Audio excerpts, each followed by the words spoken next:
3 years ago, my wife, Emily, left me and our 8-year-old twins. After losing Emily, I was at rock bottom, drowned in grief. I had no motivation to do anything and lacked the confidence to protect my children without Emily around.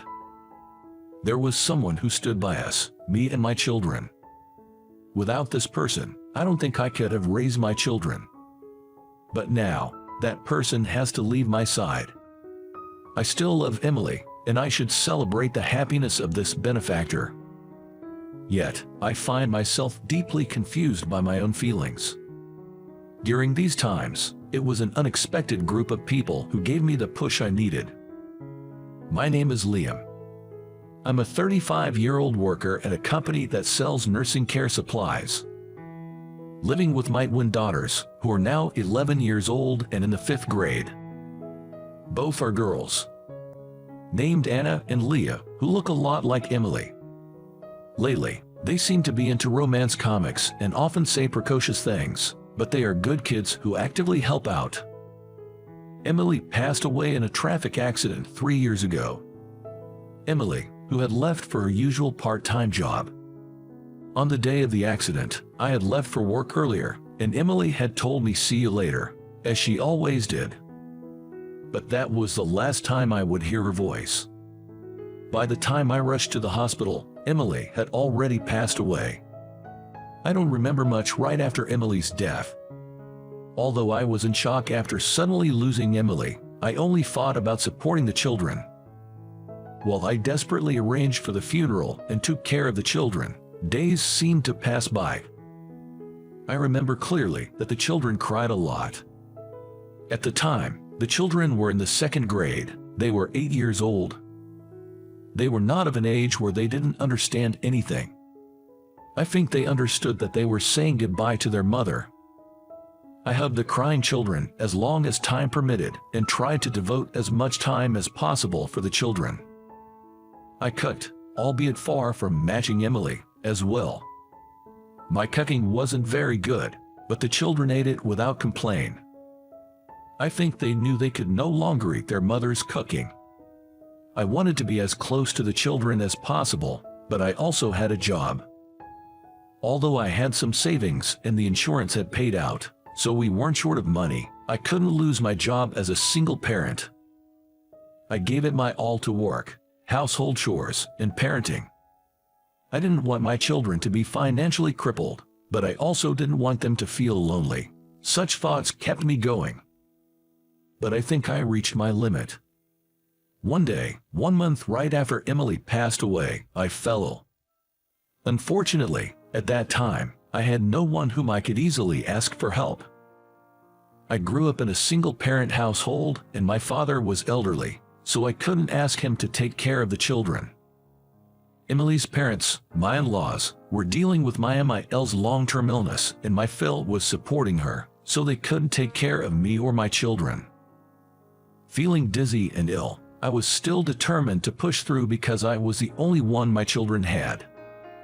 It was at that time that Emily's younger sister, Molly, came to our aid. I heard from Mom that you're not feeling well, Liam. I bought a bunch of things. I'll make dinner for the twins, too, she said. Molly, Emily's sister, is 6 years younger than me and works as a tutor. She used to visit us often, talking with Emily and playing with my children. Emily adored her younger sister, and my children also loved her a lot. But after Emily's death, the only time I saw Molly was at the funeral. Actually, Molly had offered to help, saying I'll come and help, but I had turned her down. I was afraid of becoming dependent if I accepted help. I thought I had to do everything by myself, because from now on, it would just be me. I felt dizzy from the fever, but I tried to refuse the help. I'm fine, I can handle it. I think the fever will go down soon. Leave the kids to me, I said in a weak voice. Then, Molly said, no, rest, you need to rest. I'm worried not only about the twins, but also about you. Her angry voice reminded me of Emily. Emily often scolded me like this. It felt oddly nostalgic. Then, I was taken to bed against my will. While I was asleep, Molly prepared meals for my kids and took care of chores like laundry. Molly had come in the evening, but when I woke up, it was already past 10 p.m. She had even helped the kids with their bath and prepared for their school the next day. My children were already asleep. "Molly, I'm sorry for everything." I felt helpless. "I have to keep going for Emily's sake." I sat dejectedly on the living room couch. But suddenly, I heard the sound of cooking from the kitchen. Turning towards the kitchen, I saw Molly, back to me, perhaps reaching for a plate. She was wearing Emily's apron. Watching Molly in the kitchen, tears started rolling down my cheeks. Perhaps it was because I was reminded once again that Emily would never be in the kitchen again. Once the tears started, they didn't stop. Thinking about it, I hadn't cried at the wake or the funeral because the children were present. I couldn't cry. This was the first time I cried since I lost Emily. I let my tears flow for a while, and when I calmed down a bit, Molly asked me to move from the couch to the dining table. When I sat down, Molly placed a steaming bowl of chicken soup in front of me. "Here you go." Prompted by Molly's voice, I clasped my hands together and said, "Thank you." This was the first time I was eating a meal cut just for me since I lost Emily. It's delicious. Ever since I lost Emily, I had lost the taste for anything I ate, but this chicken soup was delicious. As I ate, Molly casually picked up a photo from the living room. It was a photo from when we all went to Disneyland. A picture of the kids happily playing. "You've been pushing yourself too hard, haven't you?" Molly, still holding the photo, looked at me with kind eyes and said, "The kids are a handful, with work and chores. You're overdoing it." I couldn't respond to her valid point. "Am I not doing well enough?" Molly disagreed with me. "The exact opposite. You're trying too hard. The kids told me before bed. Dad is always working so hard, but they said you looked very tired." Hearing that, I covered my face with my hands. I had made the children I should be protecting worry. "I'll help you. I live nearby. Let me help protect the kids with you." But, Molly, you have work too, right? I don't want to take up your valuable time for our family. We'll be fine." When I said that, Molly sat down across from me. "When Emily passed away, did that mean she was no longer part of your family?" "Absolutely not. Emily will always be a part of my family, a very important part of mine and the children's family." Molly nodded with a smile. "I'm glad, that's right. Then my relationship with you all hasn't changed either. Just because Emily's gone doesn't mean we say goodbye. The people who were important to Emily are also important to me." With tears in my eyes, I lowered my head. "Thank you, really, thank you." Feeling guilty, I also felt a profound sense of relief. It felt reassuring to know that I could depend on someone else, someone who would protect my children along with me. "No need for you to do everything on your own. I am here," she said. Since then, Molly has been coming to our house every 2 or 3 days and cooking meals for us. She watched the kids on my overtime days and even did the school runs. The children's smiles started to increase gradually. It gave me some breathing space and allowed me to get my emotions in order. Even after 3 years, Molly has been helping our family without fail. Although she comes over less frequently now, on off days, we often go out together, just me, the kids, and Molly. To the kids, she might feel like a much older sister. I enjoyed the relationship I had with Molly and hoped that this lifestyle would continue. However, I was soon made to realize that was wishful thinking. By my aunt's words, "There's a good marriage proposal for Molly. Why don't you meet him?" The aunt was my father's sister. She would come to visit our house about once every few months with various gifts. Usually, she brings candies the kids liked, but that day, she brought a marriage proposal for Molly. It seemed that even Molly was hearing it for the first time and looked surprised. No, I can't possibly go for an arranged date." When Molly hesitantly said this, my aunt seemed to get a little annoyed.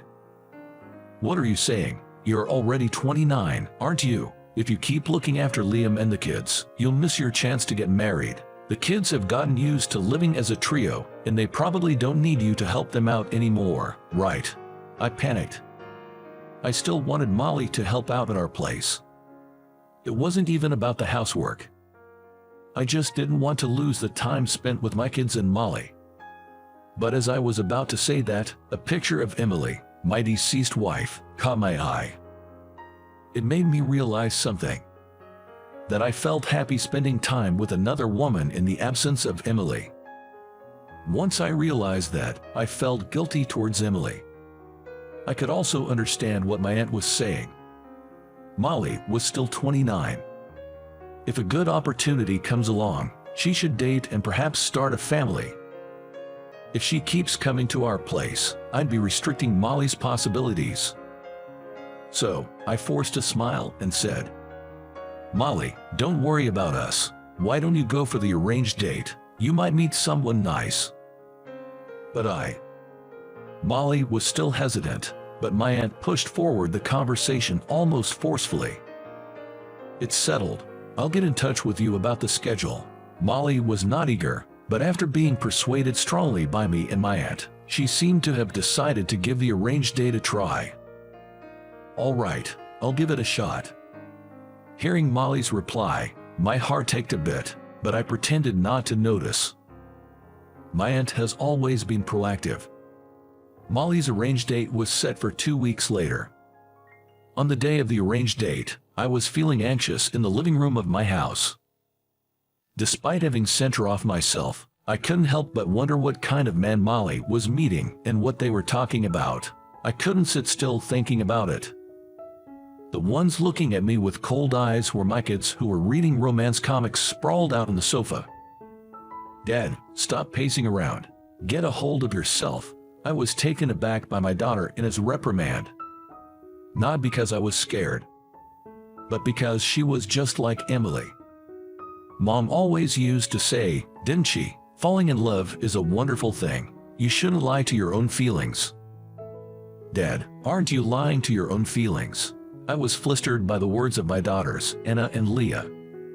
"What are you talking about? I'm not doing anything like that." I noticed my voice was sounding pitiful and small. The girls put down the romance comic books they were holding and faced me. "We're in 5th grade, you know. We're not little kids anymore. We understand. You like Molly, don't you?" "What, you like? What are you girls?" I was incredibly embarrassed talking about love with my daughters, but they seemed exasperated by my reaction. "Stop treating us like kids. Some of us even have boyfriends, you know. We can talk about this stuff. Don't be so shy." I was speechless, surprised by how precocious these modern elementary school kids were. "Are you worried about us? Our mom is, well, just our mom, but we love Molly. She's been there for us when we were sad or happy. Molly can't be our mom, but we think we could make a great family with her."